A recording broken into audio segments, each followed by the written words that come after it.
as stressed. So just being careful of that. So just being aware of your body's senses, how it's feeling. And I go a lot on 4 different things. So, and this basically gives you the investigative look as far as like, okay, what's my body telling me? I think so many times, so many of us are completely off when it comes to honing into what feels right for us, where we can externally look all day long to try and find all these answers for us. And while that's okay, at the same time, it's super important to tune into what feels okay for us. And I think so many times we miss that. It's this feeling of like being disconnected from your body. Like, well, your body's here and you're here. And it's like, oh, well, am I feeling that? How am I supposed to feel that? Is that right? Is that not? So there's 4 things I really want you to think about when it comes to stress management and helping with your belly fat and stuff. So that is your cravings. Where are your cravings at? If you're craving tons of sugar, you're craving tons of carbs. Like, prime example, when I was overtraining with cardio, I would come home and I would eat dinner and I'd still be hungry. And I'm like, okay, I'm gonna have a bowl of cereal. Okay, I'm gonna have peanut butter crackers. Okay, I'm gonna have cottage cheese with fruit.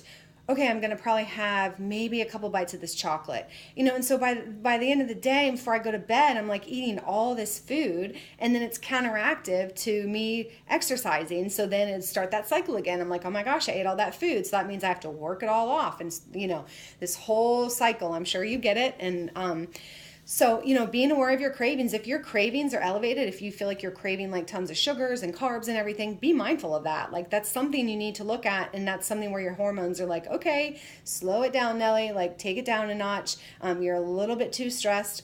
Okay, another one is sleep. Making sure you're getting enough sleep. I'm not saying go to bed at 12 o'clock at night and then getting up at 9 o'clock in the morning. You're still, okay, you're getting, I don't know, 8 or 9 hours of sleep, but that's still not super effective sleep. Making sure that you're getting to bed at a decent hour, like 10, 10:30, even doing the same thing on the weekends. Sleep is so, so important. And I understand it's hard for new moms that are breastfeeding, or they have newborns, or they're just trying to like make it work without the kids getting up in the middle of the night. And I totally get that. And I don't have kids, so I can't fully relate with that. But what I can say is just trying to get sleep the best you can, doing the best you can with that sleep. So important.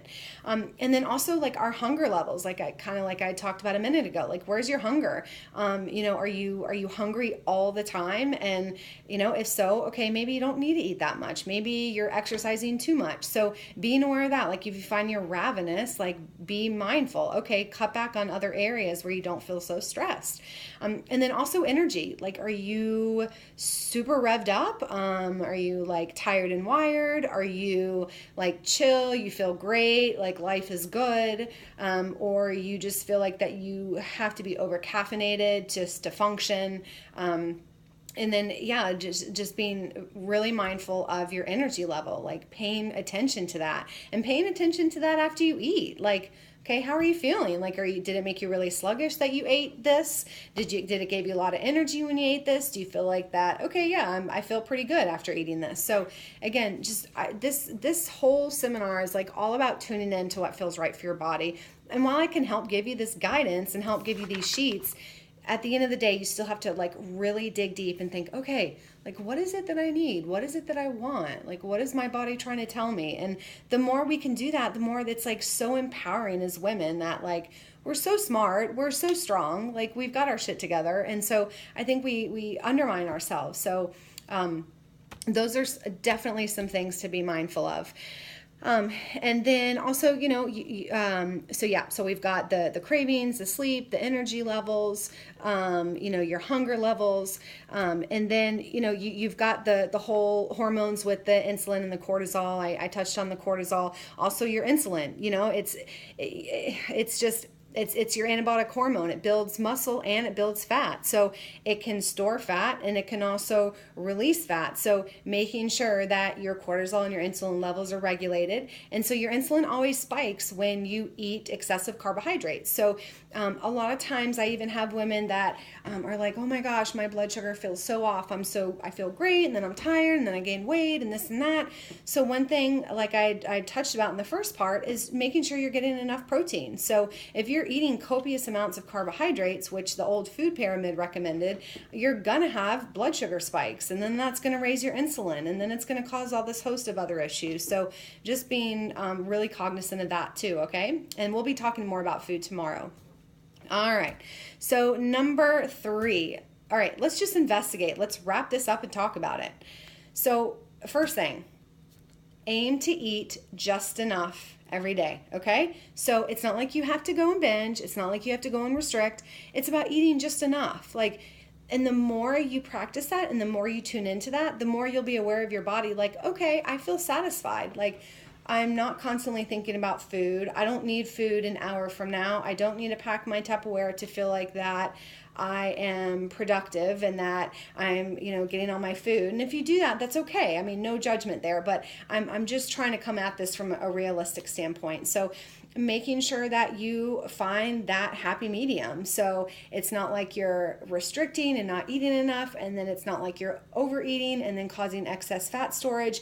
You're finding that healthy balance, and that takes time. That doesn't happen overnight, okay? And so then I also want to really say and hone in on this, that the whole calorie in, calorie out thing, while that's fine and while I find it important, of course we want to be in a slight calorie deficit when we're trying to aim towards fat loss efforts. We also don't need to be in a huge deprivation state, nor do we need to constantly obsess about calories in, calories out, because I can tell you right now, as women, hormones are just as important. So you have to have your calories and your hormones both in the same. Like, one's not better than the other. Like, if you don't have your hormones regulated, it doesn't matter what you do, you're not going to lose weight. And if you are overeating like crazy, or you're restricting and binging and purging or whatever, you're not going to get your weight to a good spot. So hormones and calories matter, okay? So making sure your hormones are regulated, making sure you're getting enough food, okay? Then also looking at, again, your sleep patterns. Are you getting enough sleep? Like, is it adequate sleep? Because then, it feeds into that whole thing of, okay, I'm not getting enough sleep. So then what happens? You wake up, you start having a lot of coffee, you're like craving sugar, hitting that vending machine, trying to just like shovel down as much as carbohydrates as you can. And then again, it starts the whole issue with insulin and cortisol and all that stuff. So making sure you're getting enough sleep. And plus too, it throws off your hunger level. So you're going to be more hungry the less you sleep, okay? And then also, are you stressed? Like I touched about earlier, how stressed are you? I mean, are you just inundated and overwhelmed and just feel like you're about to have a nervous breakdown? I mean, I've been there. I get it. I understand it. Take it back a notch. Like, it's okay. Don't be so hard on yourself. And I know it's easier said than done, but coming from someone who's like type A, hardcore, balls out, like, it doesn't get you anywhere. All it does is it gets you in a fried space, and it's miserable, okay? And so it affects your body and your mind and everything. So just know, like, you're not alone in this, okay? So just take it back a notch. It's not like you have to completely just scale back everything and not do anything and seeing it so black and white. Like, take one area of your life and say, okay, you know what, there's a lot going on right there. I'm just going to kind of scale it back a notch. So maybe that looks like exercise. Maybe you're like, yeah, maybe I am doing too much. So why don't I take a fourth out? I'll cut a little bit out. Or maybe it's like, yeah, I'm probably eating a little too much. I can cut back at dinner time, So again, those little things go a long way, as well as meditation, deep breathing. I love that stuff. I've really incorporated that into my everyday life, and it's been a game changer for me. So gratitude list, all that good stuff helps with stress. And then also too, like, when we have our hormones and our calories and our foods in place, it helps a bunch with our inflammation. So I don't know if you've ever, and I experience it too, I don't know if you've ever seen at the gym where you might see people that are working out like crazy, like constantly, but then they look like they're holding a lot of water, and they just look like they're in like an inflammatory state. So just, you can tell right away, like, if you're retaining more water, if you feel like that, again, you're not losing the weight, you feel like that your hormones are all wonky, I can guarantee they are. So especially just, making sure, watching that inflammation, and that really comes down to not overtraining, not eating certain foods. And again, we'll dive into the foods tomorrow. And I think that there's so much of this to be talked about. And I cannot wait to dive into more of this. But I really just wanted to spend today more or less just kind of like scratching the surface as far as at the end of the day, like we can ask ourselves, okay, why am I gaining weight? Why am I gaining weight? Okay, maybe it's a little bit of our thyroid. Maybe it's eating too little. Maybe I'm super stressed. Maybe I'm eating the wrong foods. Maybe I'm exercising way too much and I need to scale it back. And change is hard. I totally get it. But I am so excited to be able to go on this journey with you guys for the next 5 days. I think it's going to be incredible. And I think there's going to be a lot of insight offered to y'all. And so, I hope you learned a lot from me, and I hope that you at least got an idea as far as what this is about. Feel free to pass this along to your friends and your family and anybody else who thinks it would be a great fit for.